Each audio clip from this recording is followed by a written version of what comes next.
Hello friends, time to get creepy. I meant with books.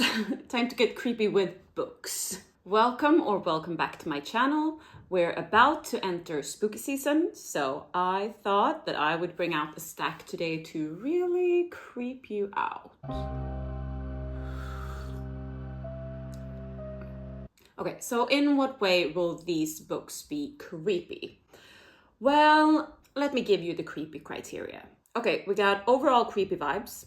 We got particular scenes that really gave me the creeps, or one or several hauntingly creepy characters, or all of the above.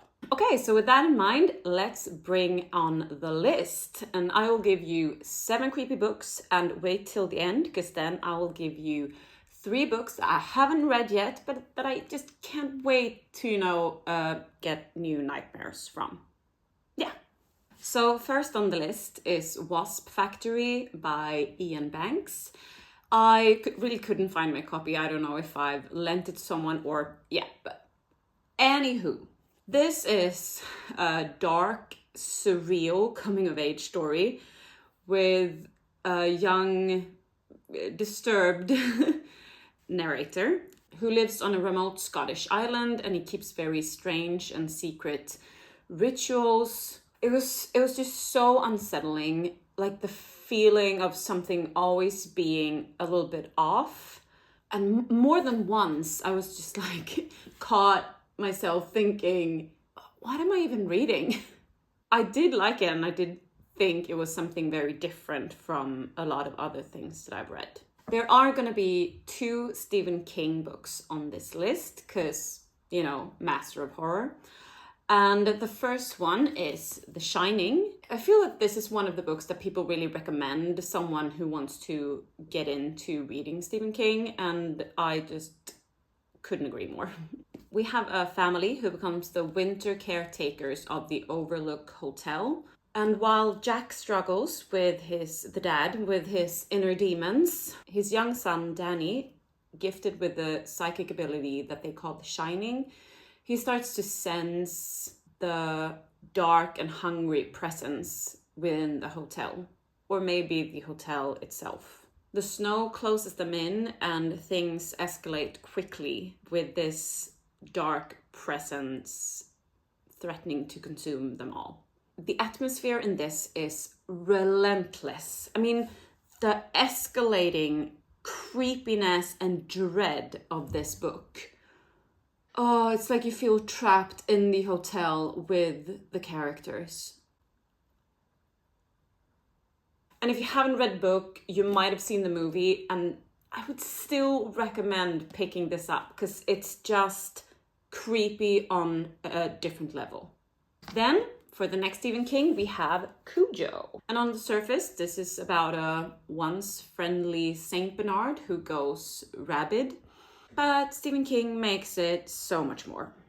Weaving in the lives of small town people and the creeping sense of something bigger and darker at play, like the lurking terror in a little boy's closet. King takes something that is domestic and familiar and he twists it and leaves you with that unsettling feeling, just like right here. Oh. Then we got one of BookTube's favorites, Bunny.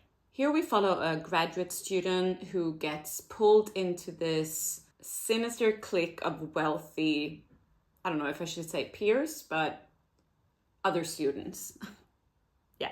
Their rituals, their languages, their behavior, all becoming more and more disturbing. This one creeped me out from every angle.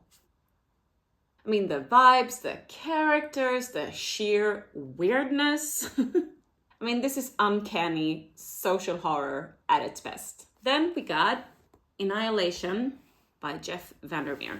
So this is the first book in the Southern Reach trilogy. And in this book, we don't really get the real names of the characters, only their roles. And we follow the biologist, who is part of a small expedition sent into Area X. This region has been cut off from the world, and every expedition going in has been unraveled in strange and unsettling ways. This was one of those books where you feel like someone is always watching you. Going in, you have no idea what's going on in this world. You never know what to expect. Uneasy and unforgettable. And now we got ourselves a space mission, a la George R.R. Martin, and it's Nightflyers. Yeah, so space mission with a mounting sense that something on board is manipulating and controlling events. And to me, at least, that is just claustrophobic as hell. And the atmosphere in this book is just haunting. And for the 7th book, we got The Girl with All the Gifts. And now in this book, we follow Melanie, a very unusual girl who lives in a cell and gets picked up for class every day by armed guards. She adores her teacher and dreams of the outside world. And yes, something is off, but Melanie just has no idea. The author treads the line where innocence becomes something unsettling and then layers that with dread and moral unease. I thought this was really good and super creepy. Ooh, okay, that was it for my creepy recommendations. Now let's bring out the books that I haven't read yet, but that I just can't wait to read. We did have 2 Stephen King books on my list, and I'm trying to read all of Stephen King's books, and one that I'm really looking forward to is It. I mean, I had problems reading The Shining at night, and I'm guessing that it's going to be the same with It.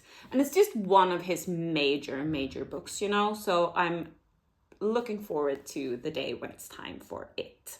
And for a while now, I've also had my eye on House of Hunger by Alexis Henderson.